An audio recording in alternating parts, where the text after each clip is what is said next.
Hey guys, how you doing? This is Andrew Sims with the Sims Consulting Group, and I want to bring you something a little different on this Wisdom Wednesday.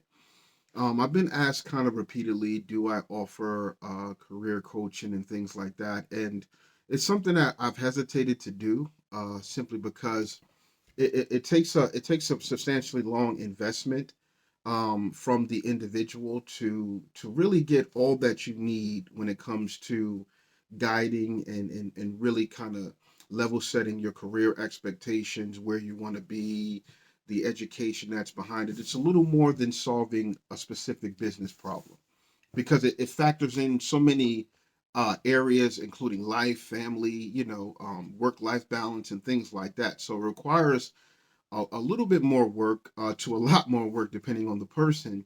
So it's something that I've been hesitating to do, but it's something that we are going to move forward with. So if you're looking for some career guidance, I have great examples of people that I've worked with that have really exceeded what they thought they could, and exceeded what some of their original goals were, and now we got to make some new ones. But today we're going to talk about something that's very critical, because the start of a career usually means being trained in that specific arena area, right? Whether it's a trade, whether it's a 4 year degree, right? But today we're going to specifically talk about 4 year degrees.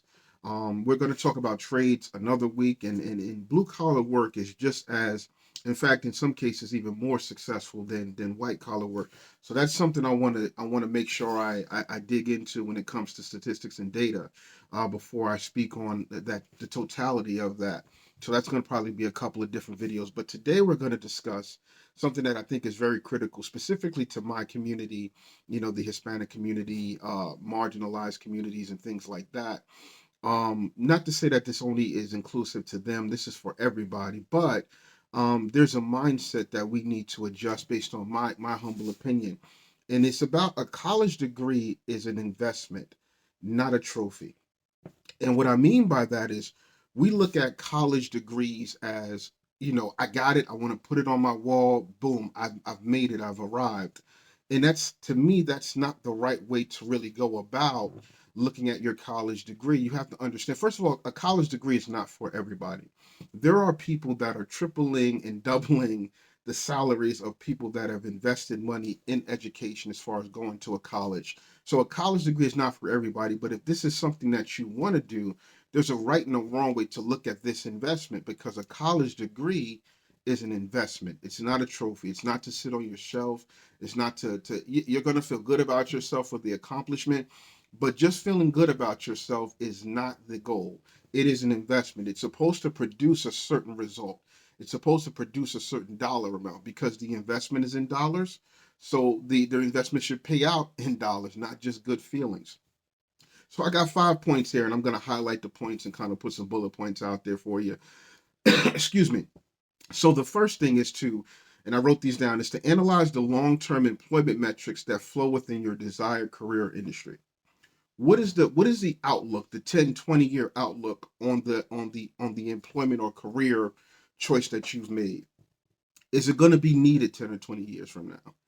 Is it going to be in your area 10 or 20 years from now? Is it going to be in a part of the country in which you want to live 10 or 20 years from now? Is it going to be something that's going to go global? Is it something that's predominantly in America but not outside of America? Is it international? You need to understand where that career is going, and prep yourself for that destination, because you want opportunity to meet preparation, right? You don't want to be prepared for an opportunity that's not going to be there when you're done. So the point number one is analyze the long-term metrics that flow within your desired industry or career path. Make sure you understand what's going on. The second one is to understand the financial and demand curve for that industry. What do I mean by that? Very simple. Every career that you choose from an educational standpoint is going to yield you more money than you put into it. That's not the case, right? If you spend $100,000 on an education, right? In 3 years, if you make a $40,000 salary, you're going to have made more money than you've invested into that career, right? Just to get some simple numbers. The goal is the rate of return going to beat the cost of living? Very important. because you don't want a career where the earning potential is going to fall below, and it's hard to judge. It's something that I teach on, and I talk to people about. So that's a different video, but you want to make sure that the earning potential of that industry is going to beat the cost of living, and depending on what lifestyle you want is how far it needs to be above, or how much cushion you need to have between your salary and the cost of living in the area in which you want to live. If it's California, it's a different cost of living, right? If it's New York, if it's a different cost of living. If it's Alabama, if it's a different cost of living. So you want to make sure that the industry you choose is going to afford you the lifestyle you want. And in some cases, man, the cost of living is going up so fast, you have to buffer a little bit, right? Give yourself some extra percentage points to make sure you're comfortable, because it's you, it's potentially your wife, and however many babies that you want to bring into this world, right? And then your philanthropy. Do you want to bless people? Do you want to be a part of a church organization, or your tithes, and all of those things included? The third thing, I'm sorry, is to be cognizant of the time constraints and demands that come with that career. There was an article done about corporate attorneys and how a lot of corporate attorneys are leaving big law firms because of the time constraints. Money's great, right? Money's great, but the time constraints. Understand what you're gonna have to dedicate to your career to maintain it, right? And if you want to be successful, then you have to, or be at the top of that pool of people. You're going to have to then allocate more time. So make sure you understand the time constraints. Do you have to be someplace 9 to 5? Is that the type of lifestyle you want? Do you want to be mobile? Do you want to be flexible? Certain careers do provide flexibilities. Others, you have to be at that specific location to do it. And then the third thing is, how is this going to translate? And some things you have to guess, because you don't know how you're going to feel when you have 2 children. If your job requires a lot of travel, I have a brother-in-law who I go to for great advice, man, and he travels, right? And at one stage, traveling when you don't have kids, and we've had this conversation, traveling when you don't have kids is one specific set of issues, right? But traveling when you do have kids requires a strong person. We look at travel like, hey man, it's fun, it's exciting, you get to see new places. But sometimes, man, what about missing your family?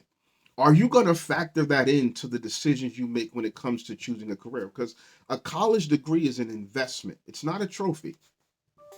Fourth, cost versus reward analysis on the education institution. I am a big proponent of starting out in a community college and doing as much of your degree as you can in a community college, because of the cost and the different benefits that you get, or an in-state school or whatever, right? Because of the cost. Because guess what? At the end of the day, your resume is going to show one institution, whichever one you get your main degree from. And specifically, a lot of in-state schools work with their community colleges and have some sort of financial security and things that they do to the advantage of in-state students, because it makes the most sense, right? We're going to give certain discounts and things like that, and scholarships, whatever. So make sure you understand the cost analysis of the educational institution. Don't just go and our second thing is, don't just go, which will bring us into the next point. Don't just go to a school because it has a good name, if that good name has nothing to do with the career choice you're choosing. If you're going to go to a business school, right? But you want to be a nurse and you just want the degree of the prestigious business school. Well, there are better nursing programs out there, and they probably cost less. So really analyze again the cost analysis of what it's going to cost you, because that's an investment. You're going to have to pay that back. Um, and the fifth thing, most people when they graduate from college, at least from what I've seen, stay in the area in which they graduate. So you want to ask yourself, is the institution a go-to resource for employees in that market? Is it some place that's a trusted source?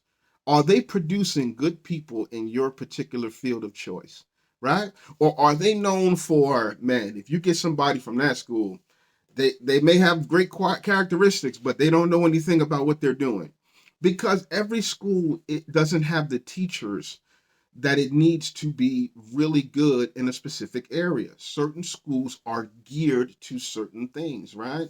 And we have to understand that, and really, because what it's going to do when you come out of school, you want to work, you want to go make money, and you want to make that transition between school and the workforce as seamless as possible. And every school is not good at that. So make sure the school you choose has that skill set to properly place you, or to at least prepare you for placement when it's done. My final note, and I'll be done. And we can dig in real deep on any of these particular points, but I just wanted to give you an overview. This is not the last investment you're going to make into yourself from an education standpoint.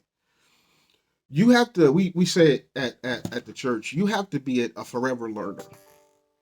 If you don't take the mindset, because skills and things get antiquated really, really quick. We talk about this all the time. What you learn from college is, I don't want to say this in a negative way, it's probably old the day you graduate. Because the market is moving at such a high pace. Everybody's a developer. Everybody's developing some tool for a company to use to get better, right?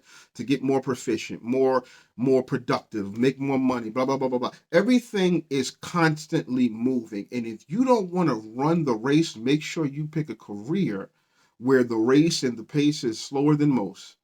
Because if you want to be in technology or medical or things like that, or law, you have to keep up with what's going on. You have to do certifications. You have to do you have to go Toastmasters. You have to go to these different organizations. You have to, the PMPs, the Six Sigmas, all of these things, because new methodologies are constantly coming out.